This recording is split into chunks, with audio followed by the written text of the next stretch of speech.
지난번에 와인 가격을 참고하기 위한 플랫폼 와인서처에 대한 이야기를 다뤘었죠. 오늘은 그보다 좀 더 가벼운 마음으로 와인을 마시거나 가격을 예측하거나 공부를 할 때 참고하면 좋은 평론가들의 웹사이트 겸 매거진들을 몇 개 추천드리려고 합니다. 종류가 꽤나 있어서 여러 편으로 나눠 진행할 예정이며, 오늘은 가장 대중적이면서 기본적인 곳 중 5군데를 추려서 소개해드리고자 하니 나의 최애 평론가가 나오지 않았다고 서운해하지 말아주시고 댓글로 편하게 남겨주시면 감사하겠습니다. 소개해드리는 곳들의 구독 가격은 웹사이트 기준입니다. 앱을 통해 들어가시게 되면 애플 스토어 등의 수수료가 붙어 더 비쌀 수 있으니 구독을 희망하시는 분들은 꼭 웹사이트로 먼저 가입 후 앱을 추후에 로그인을 하시거나 하는 것을 추천드립니다.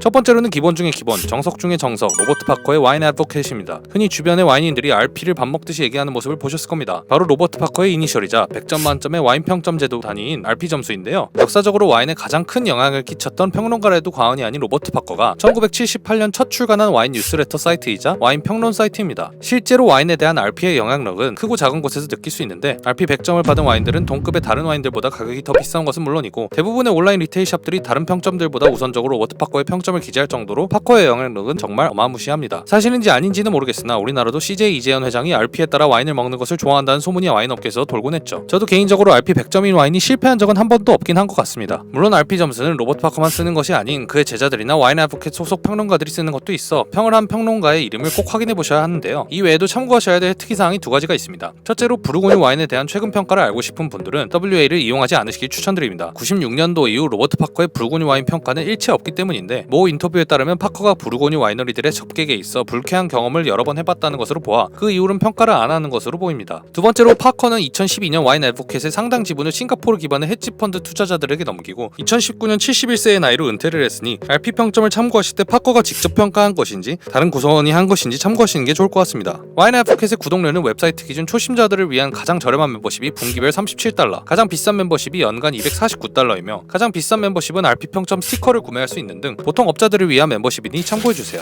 두 번째 채널인 와인 스펙테이터는 미국의 와인 라이프스타일 매거진으로 미국에서도 그렇고 우리나라에서도 RP만큼이나 영향력을 가진 곳입니다. 보통 연간으로 탑 100을 발표하는데 이 100위 안에 든 와인들은 발표 이후 꽤나 많은 가격 변동이 일어나며 1위를 한 와인은 품귀 현상이 일어나기도 합니다. 또 와인을 기반으로 둔 라이프스타일 매거진답게 단순 와인 추천을 넘어서 베뉴에 대한 추천을 미슐랭처럼 1글래스, 2글래스, 3글래스의 평점으로 하기도 하는데, 우리나라에서도 정식당, 유유한 등 꽤나 많은 곳들이 언급이 되었어요. 와인 스펙테이터는 오프라인 잡지 발행도 하다 보니 디지털, 종이 잡지, 디지털 플러스 종이 잡지 총 3티어로 나눠져 있는데, 미국과 캐나다를 제외한 인터내셔널 고객들을 위한 가격은 디지털 구독 연 59.95불, 오프라인 잡지 구독 연 164.95불, 전체 구독 연 184.95불입니다. 미국 고객들의 전체 구독가는 월 6.95달러인 것을 생각하면 해외 고객들의 가격이 좀 더 비싸긴 하네요. 하지만 미국 잡지니까 당연한 거겠죠? 제임스 서클링은 와인 스펙테이터에서 부편집장 겸 평론 활동을 오래 한 잔뼈 굵은 평론가이며 1980년대에는 와인 애드보케이트에서도 있었던 이력이 있습니다. 2010년부터 제임스 서클링은 자신의 웹사이트를 오픈하여 평가를 하고 있는데, 파커의 은퇴 이후 가장 떠오른 평론가 중 하나인 것 같습니다. 실제로 가장 왕성한 활동을 펼치는 평론가이기도 한데, 뒤늦게 웹사이트를 시작했음에도 WA와 WS의 반이 안 되는 19만 개 정도의 와인에 대한 평점이 있다고 하네요. 구독료는 연 145불 정도입니다. 저렴하진 않아요. 팀 애트키는 영국 와인 저널리스트이자 마스터 오브 와인입니다. 우리나라에서는 이태리의 유명 와인 브루넬로 디 몬탈치노의 등급을 매번 자체적으로 매겨 발표하는 것으로도 와인인들 사이에선 유명한데요. 개인적인 경험으로는 BDM에 있어 상당히 높은 정확도를 자랑한다고 느꼈습니다. 테이스팅 노트들은 대부분 오픈이 되어 있고 매년 와인 산지들을 직접 탐방한 뒤 지역별 리포트를 개별적으로 팔고 있습니다. 6불에서 많게는 26불 정도 선이에요. 일정 기간이 지난 컨텐츠들은 무료로 풀다 보니 과거에 올라온 재밌는 무료 컨텐츠도 많아 한번 참고해보셔도 좋을 것 같습니다. 부르고뉴 와인에 대한 명료한 평가들을 보고 싶은데, 파커가 평가를 안 해서 아쉬운 분들을 위한 1편의 마지막 추천은 버그하운드입니다. 버그하운드는 알렌 메도우라는 금융업 종사자 미국인이 프랑스 와인에 대한 열정적인 컬렉팅에 이어 99년도에 아예 와인으로 전향하게 되면서 2000년도에 설립한 와인 매거진인데요. 부르고뉴 와인에 대한 직접적인 평가를 하고 있습니다. 실제로 파커가 96년도 이후 부르고뉴 와인 평가를 멈추자 부르고뉴 와인에 있어서는 바이블 같은 곳으로 성장했으니 좋은 참고가 될 것 같네요. 구독은 여기도 오프라인 잡지부터 시작해서 이북까지 다양한 상품이 있어 가장 기본적인 디지털 구독을 기준으로 말씀드리자면 1년에 160불, 2년을 한 번에 끊으면 285불, 3년을 한 번에 끊으면 410불로 구독료로는 체감상 가장 비싼 것 같네요. 심지어 부르고뉴 빈티지에 대한 600페이지짜리 책도 파는데 가격이 79.99달러로 상당히 고가의 책입니다. 오늘은 평론가들을 필두로 한 와인 채널 5개를 소개해드렸는데요. 사실 열정 넘치는 우리나라 와인 팬들이 블로그에 해당 평점들을 공유하신 것도 많아서 자신이 마신 와인에 대한 평점을 찾는 것은 생각보다 쉽습니다. 와인서처의 점수 정도는 끌어와져 있는 경우도 많고요. 그래서 초반부터 구독을 하시는 것보다는 와인에 대한 여러 테이스팅을 즐기시면서 자신의 취향과 잘 맞는 평론가를 찾으신 후 그 사람의 채널을 참고하시는 것이 가장 합리적이지 않을까 싶네요. 저는 언제쯤 이분들과 같은 안목으로 블라인드 테이스팅을 완벽하게 맞출 수 있을까요? 오늘도 마켓이었습니다.